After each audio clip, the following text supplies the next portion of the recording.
Laisse ton épée pour les taureaux. Assez de sang versé. Le crime doit cesser. Pas torture, c'est pas notre futur.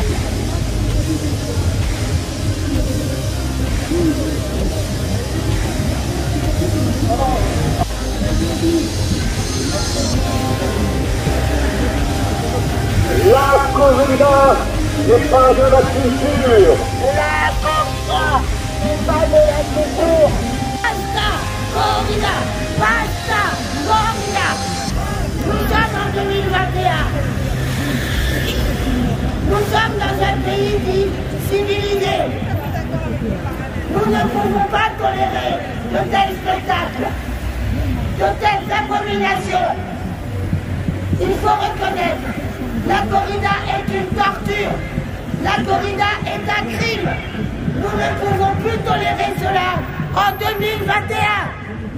Et nous crions aujourd'hui, corrida, abolition, corrida, abolition, corrida, abolition, corrida, abolition. Et nous, à Paris, ce que nous disons aujourd'hui, c'est que nous ne voulons plus vivre avec ce qu'on appelle la corrida, ce spectacle sordide, ce crime à ciel ouvert, ces écoles taurines où on apprend aux enfants à tuer dès l'âge de 6 ans. Il y a 6 écoles taurines en France. Celles-ci doivent fermer. Ceci est une honte. Comment pouvons-nous prétendre être un pays civilisé, un pays digne de ce nom? Comment pouvons-nous encore nous regarder dans le visage? Nous qui cautionnons l'abomination, le crime, l'assassinat de taureaux, pour notre plaisir, pour des spectacles. Alors aujourd'hui, nous disons au revoir, corrida, abolition, corrida, abolition. Le taureau est isolé, il est mis dans le noir. Lui, c'est herbivore qui habituellement vit avec ses congénères. Cet herbivore est inquiet, il n'a plus de repères. Et cela ne lui facilite pas l'entrée dans les arènes, où il sera accueilli avec plein de lumière et surtout plein de cris, plein de olés, d'une foule qu'on pourrait dire en délire, une foule qui vient se délecter du spectacle de l'horreur, qui vient se délecter de la torture. Alors est-ce que nous pouvons admettre et tolérer cette chose en 2021? Nous qui soi-disant sommes dans un pays de droit, dans un pays démocratique. Non, nous ne pouvons pas tolérer la torture. Et nous ne pouvons pas non plus tolérer que la torture soit enseignée en France dès le plus jeune âge. Il faut savoir que les enfants peuvent intégrer les écoles de la corrida dès l'âge de 6 ans. L'âge de 6 ans où ils pourront s'essayer aux banderilles, où ils pourront apprendre ce qu'est la torture. Les aficionados nous font souvent croire que les premiers vols tués par le soin de ces jeunes a lieu lorsque ceux-ci ont 16 ans. Il n'en est rien. Comment pourraient-ils être si habiles le jour où ils tuent leur premier taureau? Bien sûr, ces tueries n'ont pas lieu dans les écoles taurines. Non, cela pourrait être dévoilé. Alors cela a lieu souvent lors de travaux pratiques, dans de ce qu'on appelle des élevages des ganaderias. Et là, en catimini, on enseigne à des enfants qui au départ étaient innocents ce que veut dire être applaudi lorsqu'on tue, lorsqu'on torture. Alors, est-ce qu'on peut encore tolérer cela en 2021? C'est ça qu'on va laisser à nos enfants? Des spectacles de torture?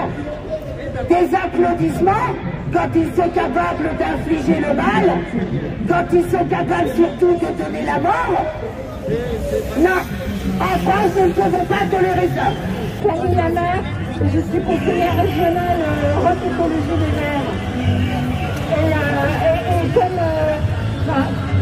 comme mes camarades, et en tout cas moi depuis des années, je combats la corrida et je suis souvent dans le Gard, puisque ma famille est dans le Gard. Et donc les manifs anti-corrida, je les connais bien et elles sont très violentes. Parce que naturellement, les personnes qui soutiennent la corrida et qui participent à ce spectacle barbare sont des gens violents. Donc cette pratique est une pratique barbare, violente, qui n'a rien à faire sur notre territoire en 2021, sur notre territoire et ailleurs de toute façon. Donc moi, ce que je souhaiterais dire ici, c'est qu'il faut que tous les candidats qui se présentent aux élections régionales, départementales, refusent la corrida et s'engagent à ne pas financer la corrida, comme la mairie de Nîmes le fait, comme des régions le font. Donc pas de subventions et pas d'argent public, pas d'école de la corrida. Notamment ces écoles où on fait miroiter aux enfants un navire plein de paillettes. Et de plus en plus, on va chercher des enfants des quartiers populaires. Ceci est un scandale. Donc stop la corrida, stop la barbarie. Comme vous pouvez le supposer, le parti animaliste dit également non à la corrida. La corrida est une barbarie. La corrida est un crime à ciel ouvert.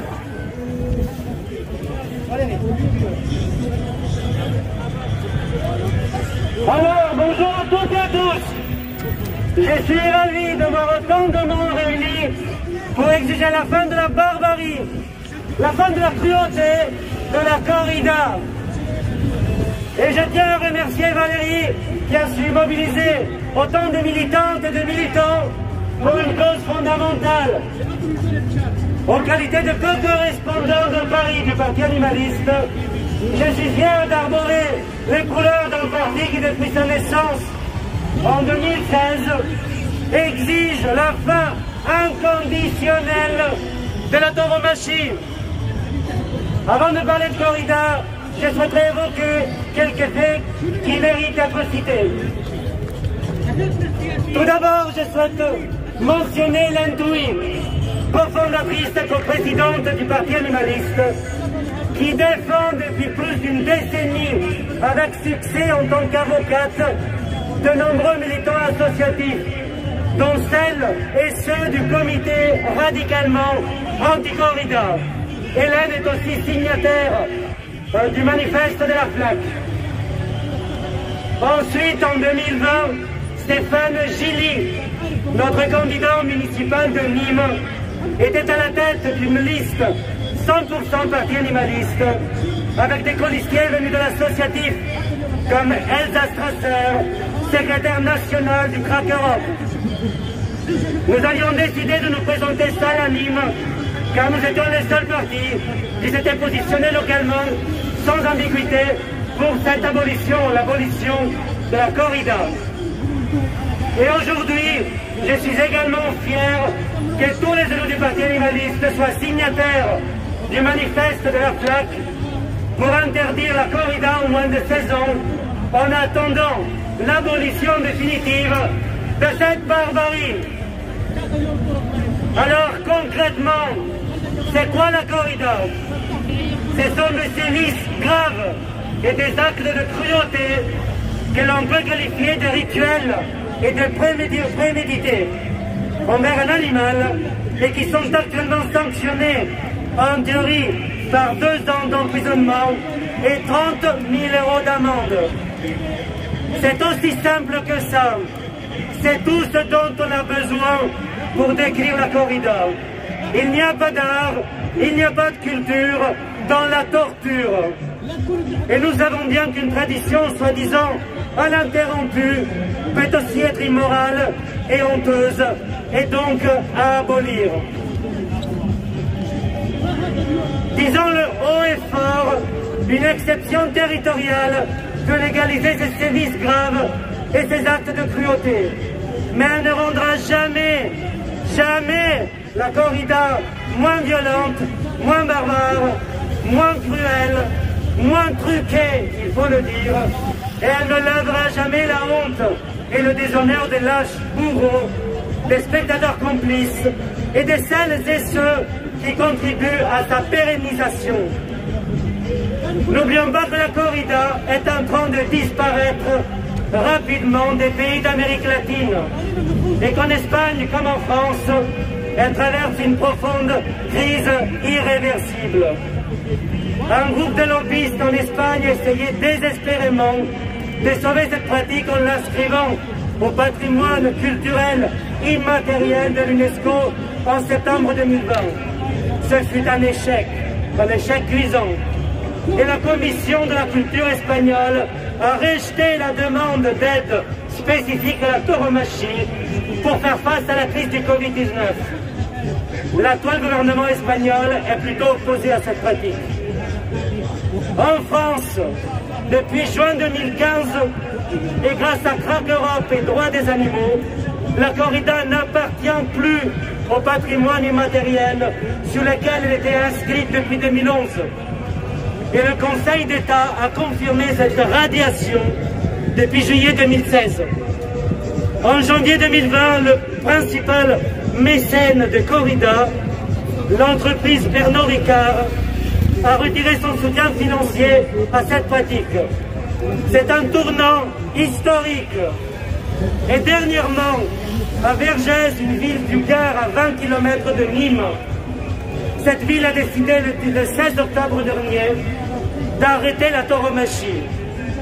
Alors continuons à mener ensemble ce combat dans la rue, dans les tribunaux et en politique. Le Parti animaliste sera au rendez-vous aux prochaines séances électorales. Nous serons partout, nous serons unis et nous ne lâcherons rien. Les animaux comptent, vos voix aussi, elles n'ont jamais compté autant. Merci. Corrida, abolition. Corrida, abolition. Corrida, abolition. Corrida, abolition. Corrida, abolition. Corrida, abolition.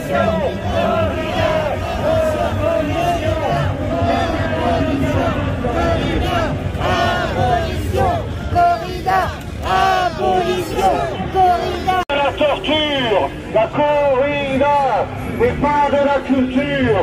La corrida, c'est de la torture. La corrida n'est pas de la culture. La corrida, c'est de la torture. Montesquieu a dit qu'une chose n'est pas juste parce qu'elle est noire, mais elle doit être noire parce qu'elle est juste. En France, la loi interdit par principe la corrida à cause de sa cruauté envers un animal et ne l'autorise que par exception dans tous les départements français malgré cette cruauté. La tradition peut-elle justifier des sévices graves et des actes de cruauté envers un animal? La tradition limite la sensibilité des animaux et la capacité à réfléchir ça au plaisir. En 2021, la corrida est à la touche d'avoir plus la cruauté à la loi. C'est abominable. Voici des vérités qui dérangent. Les aficionados refusent qu'on en parle. Alors je vais en parler. Le taureau de combat est une création artificielle de l'homme. Les taureaux, envoyés aux arènes, sont souvent de simples veaux. Le combat est truqué avant qu'il ne commence. Les cornes sont limées. Ce qu'il faut, c'est les repères du taureau. Le taureau ne fonce pas sur le torero. Il baisse la tête parce que les muscles de son cou sont sectionnés par la première pique du flanc de picador dans le garrot. Les banderilles visent à faire souffrir le taureau et à lui faire perdre le plus de sang possible pour l'affaiblir. L'aspect décoratif des papillotes colorées nous a pas fait oublier que les banderilles sont des harpons munis d'un crochet anti-recul de 6 cm. La mise à mort n'est généralement pas provoquée par l'épée du matador, mais par de nombreux coups de poignard portés sur l'animal une fois à terre. Les trophées, les 2 oreilles et la queue, sont souvent tranchés sur l'animal encore vivant. Les taureaux qui refusent le combat sont également tués. Si le taureau fuit, il est poursuivi par les assistants et le matador. Il le crible de coups d'armes blanches diverses jusqu'à ce qu'il meure. Les taureaux graciés ne survivent pas non plus. Un taureau ne peut pas survivre à la torture subie lors d'une corrida. Il succombera à l'hémorragie massive qu'il a subie. Les chevaux sont des victimes collatérales. Ils sont souvent blessés, éventrés. La corrida de Réjeune est la forme qui provoque le plus de victimes par éventration chez les chevaux. Ces derniers n'ont alors aucune protection et servent souvent de bouclier entre le taureau et le matador. Si vous pensez qu'un seul de ces faits est indigne, inacceptable ou révoltant, vous faites alors partie des 72% de Français qui demandent l'abolition de la corrida. Aujourd'hui, vous êtes venu pourquoi ici, place de la République? Alors, nous avons la chance d'avoir une militante volcanique qui s'agite beaucoup contre la corrida. Elle nous a invités, elle a fait, comme vous le voyez, elle a eu 30, 40, 50 personnes. Et ben nous, on a depuis 2016, notre naissance, le Parti animaliste, dans le programme l'abolition inconditionnelle de la corrida. Donc du coup, voilà. Donc du coup, on ne pouvait pas arrêter le coup. Déjà en 2020, au communal, on avait un candidat à Nîmes qui est allé avec une liste 100% animaliste parce que les autres partis ne s'engageaient pas contre la corrida. Donc depuis notre création, c'est un de nos combats. Abolition simple. Aujourd'hui, comment on explique que les actes de torture sur des animaux soient encore considérés comme des spectacles? Alors, il faut savoir qu'en France, on a beaucoup de retard sur ce sujet. L'utilisation des animaux, que ce soit le gavage, donc le foie gras, la corrida, encore les combats de coqs dans quelques départements. Vous avez sûrement entendu parler de la chasse à la glu qui pour l'instant elle est bloquée, qui a été interrompue grâce à Barbara Pompili. Mais voilà, tout ça pour dire qu'on a beaucoup de traditions, soi-disant, soit ininterrompues, soit qui datent, et il y a des départements, souvent localement très attachés, et pour des raisons électoralistes ou de lobbyisme, beaucoup de politiques ont des craintes. Mais c'est pas grave parce que nous on grandit en nombre. Rien que la naissance du parti en 2016, face à cette réticence à s'engager pour les animaux, a permis de débloquer la situation.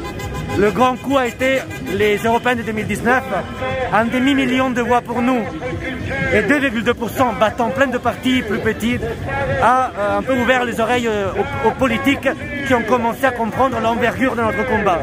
Donc pour vous répondre très brièvement, traditions localement enracinées qui sont dures à mourir, même quand elles sont éthiquement et moralement impossibles à cautionner. Aujourd'hui, vous vous sentez plus écouté depuis les élections? Si on est plus écouté depuis les élections, bien sûr. Je ne sais pas si vous le savez, on a déjà eu plus de 10 élus dans pas mal de communes, comme Paris, Grenoble, Nantes, Montpellier, etc., qui font un travail remarquable. Certaines personnes ne le savent pas parce que ça ne circule pas sur les médias. Mais à Montpellier, Dean Ariztegui, un de nos élus, a aboli les conventions de chasse sur les terrains publics de la ville. Jamais en France, une grande ville avait dit aux chasseurs, chez nous, vous ne chassez plus. Sans le parti animaliste, ça n'aurait jamais eu lieu. Autre exemple, à Grenoble, Sandra Krief, une autre élue parti animaliste, a eu toute la ville, enfin la majorité communale avec elle, pour faire un vœu, c'est-à-dire demander quelque chose au gouvernement, c'est-à-dire de sortir de l'élevage intensif. Aucune ville jamais en France avait pris sur elle de voter une résolution, enfin un vœu qui n'est pas contraignant, mais qui interpelle le gouvernement pour abolir l'élevage intensif. Sans le parti animaliste, ça n'existerait pas. Donc j'ai conclu en disant que notre présence est catalyseur pour des avancées, mais n'oubliez pas que nous, en existant, nous on fait des avancées nous-mêmes. Il y a quelques années, on ne pouvait pas le dire. Maintenant, on a les élus qui prennent des insultes, qui prennent des menaces, qui prennent des injures, mais qui continuent à aller de l'avant. Et les avancées arrivent, notamment, par exemple, la pêche à Paris. Duška Marković est une élue du Parti animaliste. Elle a permis de voter, elle aussi, pour l'abolition sur Paris, en tout cas le vœu contre la pêche au vif. Concrètement, les voix de ce parti animaliste lui permettent de porter un peu plus la voix, notamment des animaux, et puis une certaine conscience citoyenne. À travers les voix qu'on prend aux élections, c'est un éternel bras de force, bras de fer. Toute cause, comme vous le savez, passe par la rue, par la politique, par tout type d'engagement dans les tribunaux, souvent avec des décisions qui font jurisprudence. Mais bien entendu qu'en étant là, nous, on fait un chantage de par nos existences à ceux qui ne s'engagent pas pour les animaux, parce que l'électorat est là maintenant. Des grands assauts fondamentaux, toutes les assauts, L214, Brigitte Bardot, One Voice, 30 millions d'amis, peu importe la Sea-Shepherd, peu importe l'association que vous mentionnez, ont permis avec leur travail essentiel et fondamental, qu'il faut reconnaître et il faut les remercier, de faire changer les mentalités. Nous, on a permis aussi de capter des voix, ce qu'ils ne pouvaient pas faire. Donc ce travail de fond de plusieurs décennies a créé un électorat sensible à la cause animale et nous sommes là pour lui donner sa voix et donner la voix aux animaux par conséquent. Merci beaucoup. Merci à vous.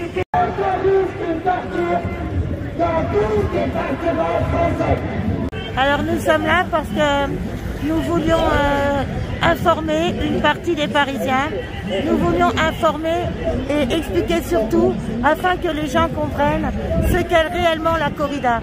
Parce que lorsqu'on se contente de tracter pour demander aux gens de ne pas se rendre dans des arènes pour voir ce genre de spectacle, on se rend souvent compte qu'à Paris notamment, les gens ne savent pas réellement ce qu'est une corrida. Les gens, je pense qu'ils sont attirés par les banderoles, les banderilles, tout ce qui est joli, festif. Mais nous, ce que nous voulions faire passer comme message, c'est que la corrida, c'est pas du tout du festif. La corrida, c'est pas une fête. C'est pas un spectacle réjouissant. La corrida, c'est une mise à mort à ciel ouvert. C'est une torture qui se termine par le fait que le taureau est terminé, entre guillemets, est achevé à coups de poignard. Il faut savoir aussi que les chevaux sont des victimes. Dans certaines corridas, les chevaux servent de bouclier entre le torero et le taureau. Et ces pauvres chevaux sont souvent éventrés. Certaines fois, quelquefois, certaines parties de leurs intestins sont à découvert. Donc nous, ce que nous voulions faire savoir, c'est que la corrida, c'est pas du tout un spectacle. La corrida, c'est une abomination. C'est une mise à mort, la corrida, tout simplement. Et je vais revenir sur cette fameuse histoire d'impôt. Comment est-il possible d'être contre la corrida et de payer un impôt qui finalement va financer la corrida? Parce que la corrida, en fin de compte, elle est subventionnée par des subventions européennes. Donc, en fin de compte, c'est des subventions qu'on accorde aux élevages. Et ces éleveurs taureaux sont arrivés à se débrouiller pour être reconnus comme simples éleveurs. On ne fait plus la différence entre un élevage de taureaux, par exemple de taureaux camarguais, et un élevage de taureaux qu'ils appellent eux de taureaux de combat. Alors que le taureau de combat n'existe pas. Le taureau de combat, c'est un mythe que l'aficionados essaie de nous transmettre. Donc, en fin de compte, ils arrivent à obtenir des subventions, tout simplement, des subventions décidées au sein de la communauté européenne. Et donc, nous, une partie de nos impôts à nous, Français, subventionne la corrida, comme les impôts des Espagnols et d'autres pays. Donc, à un moment, il y a eu un espoir, parce que certains pays européens ont dit non à ces subventions. Mais elles ont quand même été votées, accordées in extremis, mais enfin ça a été le cas. Alors accordé, j'ai envie de revenir sur ces élevages. Comment sont traités, comment sont préparés ces taureaux de combat? Oui. Alors les aficionados, ils jouent souvent sur le fait que les premières années, les taureaux qu'ils appellent de combat ont une vie de rêve. C'est-à-dire qu'ils vivent dans leur ganaderia, paisiblement, bien nourris, etc. Mais ce que les aficionados oublient de nous dire, c'est que souvent, on fait tout pour que certaines deviennent agressifs. On va par exemple les tester et pour voir quel sera celui qui va le plus répliquer. On va s'amuser également à les piquer pour leur apprendre à répliquer. Donc en fin de compte, les aficionados nous disent ah bah oui, mais ils peuvent mourir dans une arène, être torturés, parce que contrairement à ceux des abattoirs, ils ont eu 4 ou 5 ans de vie tranquille. Mais ça aussi c'est une supercherie, parce que 4 ou 5 ans de vie tranquille, la plupart du temps le taureau est beaucoup plus jeune que ce qu'on nous dit lors des corridas. Donc déjà, il n'a pas eu 4 ou 5 ans de vie tranquille. Et il faut savoir que si on laissait ces taureaux réellement tranquilles et heureux mener une vie d'herbivore comme il se doit, ces taureaux pourraient atteindre l'âge de 20 ans. Ce qui est loin d'être le cas, parce que souvent les taureaux sont très très jeunes. Certains ont juste 2 à 3 ans lorsqu'ils sont sacrifiés dans des arènes. Au-delà de ça, leur comportement naturel n'est pas celui de l'attaque. Leur comportement naturel n'est pas celui de l'attaque. Non, leur comportement, il y a eu beaucoup d'expériences de fête, etc. Il y a même un professeur espagnol qui a un jour démontrer combien un taureau que eux appellent de combat est paisible. Il avait déployé tous ses élèves de la classe de lycée pour laquelle il était prof d'espagnol. Il les avait donc dispatchés au sein de l'arène et en fin de compte il avait demandé à ses élèves de ne pas bouger. Et en fin de compte ses élèves n'ont pas bougé et les 2 taureaux qui ont été lâchés se sont simplement promenés entre les élèves. Et alors, il faut aussi savoir qu'un taureau ne fonce pas sur le matador.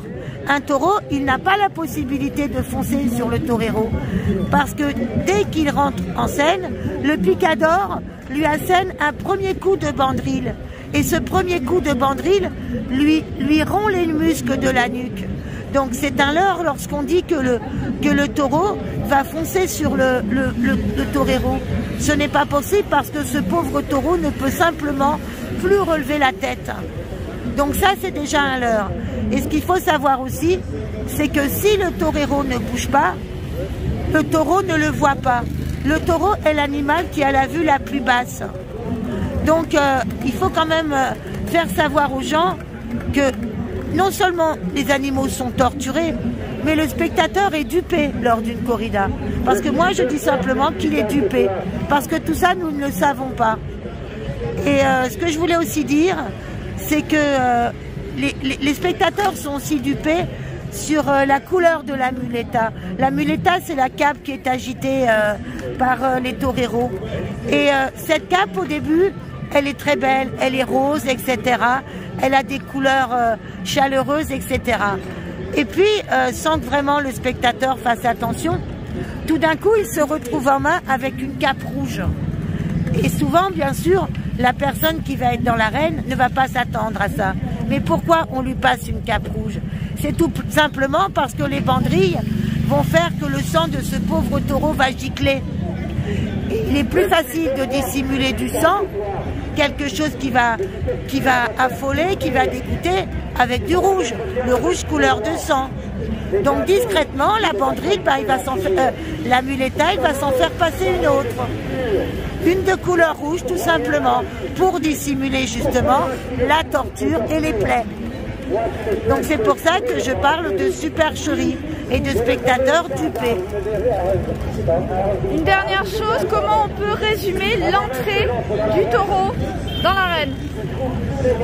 Le taureau déjà, c'est un herbivore qui vit en groupe donc, et le taureau déjà lorsqu'il est amené pour subir une corrida, souvent il arrive 2-3 jours avant la corrida. Et le taureau, il faut savoir qu'on l'isole. On l'isole pourquoi? On l'isole dans le noir. Donc déjà, c'est un animal qui ne voit pas bien. Donc le taureau est très mal et très angoissé. Et en plus, il est isolé de ses congénères. Donc tout ça, c'est fait en fin de compte pour finalement le rendre anxieux, etc. Donc quand le taureau pénètre dans l'arène, il est encore beaucoup plus affolé.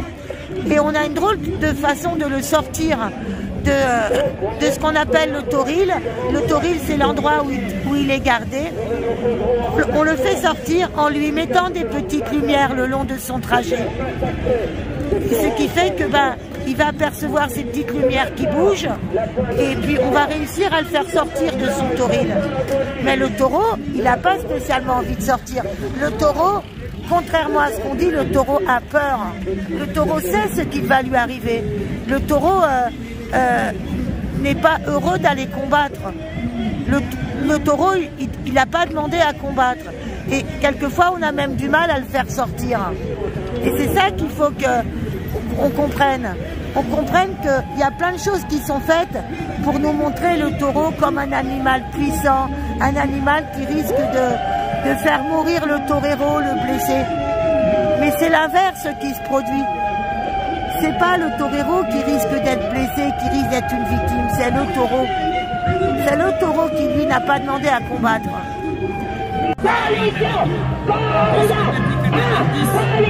Par les subventions publiques, vous participez donc, malgré votre envie, et vous cautionnez donc, par le biais de votre argent, vous cautionnez la corrida. C'est pour ça qu'aujourd'hui, nous vous redisons corrida, abolition, corrida, abolition, corrida, abolition, corrida, abolition, corrida, abolition, corrida.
Corrida,